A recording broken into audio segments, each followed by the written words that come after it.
মহাগ্রন্থ আল কুরআন এটি এমন একটি আসমানি কিতাব যাতে বিন্দুমাত্র সন্দেহের অবকাশ নেই, যা গোটা মানবজাতির পথ প্রদর্শনের জন্য মহান আল্লাহ তার শেষ নবী হজরত মুহাম্মদ সাল্লাল্লাহু আলাইহি ওয়াসাল্লামের উপর নাজিল করেছিলেন।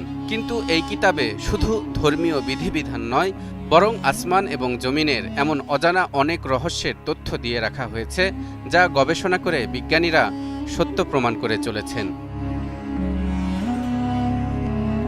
সূরা আর রহমানের ৩৭ নম্বর আয়াতে মহান আল্লাহ বলেন, বিসমিল্লাহির রহমানির রহিম فإذا انشقت السماء فكانت وردة كالدهان।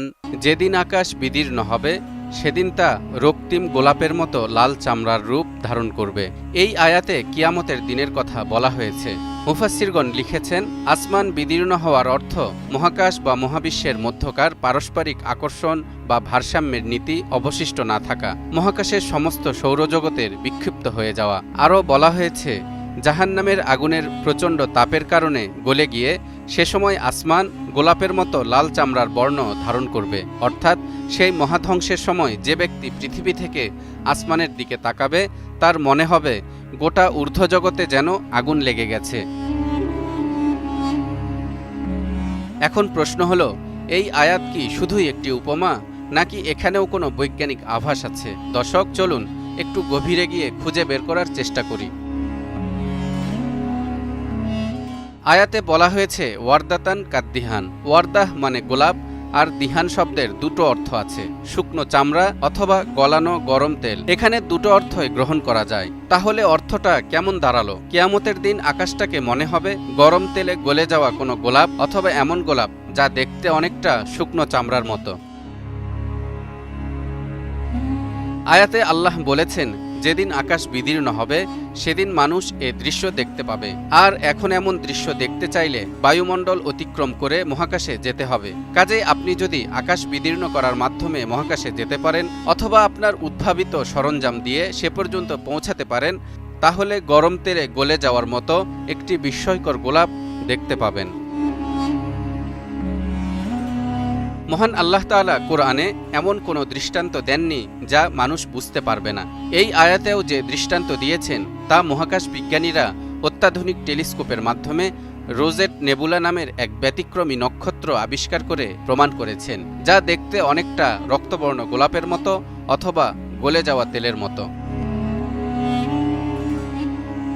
রোজেট নেবুলা হলো এমন এক ধরনের নীহারিকা যা গ্যাস, ধুলো, হাইড্রোজেন, হিলিয়াম এবং অন্যান্য আয়নযুক্ত গ্যাস দ্বারা গঠিত হয়ে মহাকাশের বিস্তৃত অঞ্চলে ছড়িয়ে আছে। পৃথিবী থেকে প্রায় ৫,০০০ আলোকবর্ষ দূরে অবস্থিত এই বিশাল আকারের নীহারিকাটি মূলত ধুলো এবং গ্যাসের একটি বিশাল ভর, এবং এর ব্যাস প্রায় ১৩০ আলোকবর্ষ। এটি হাইড্রোজেন গ্যাসের বিশাল ক্লাউড, যা একটি কেন্দ্রীয় তারকাগুচ্ছের দ্বারা আলোকিত এবং ক্রমেই আরও উত্তপ্ত হয়ে উঠছে। গবেষকদের ধারণা এর তাপমাত্রা ১৫,০০০ ডিগ্রি সেন্টিগ্রেডেরও বেশি। ইংরেজ জ্যোতির্বিজ্ঞানী জন ফ্ল্যামিস্টিড ১৬৯০ সালের দিকে এই নীহারিকাটি প্রথম দেখতে পান। গোলাপের সাথে সাদৃশ্যের কারণে আবিষ্কারের অনেক পরে এর নাম দেয়া হয় রোজেট নেবুলা। এটি শুধু রঙের খেলা নয়, বরং মহাকাশের এক বিশাল উৎকীর্ণ। এতে গ্যাস ও ধূলিকণাগুলো ধীরে ধীরে একত্রিত হয়ে নতুন নক্ষত্র বা গ্রহের জন্ম দেয়। যেমন রোজেট নেবুলায় নক্ষত্র তৈরির প্রক্রিয়া চলমান।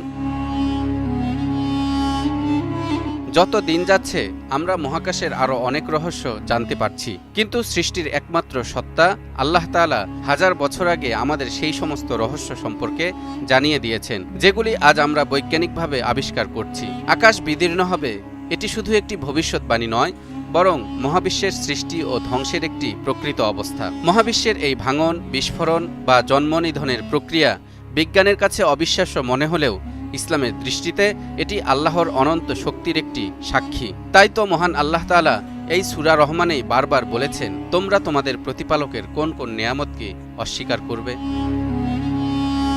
তালহা ইবনে রেজা, নিউজ 24।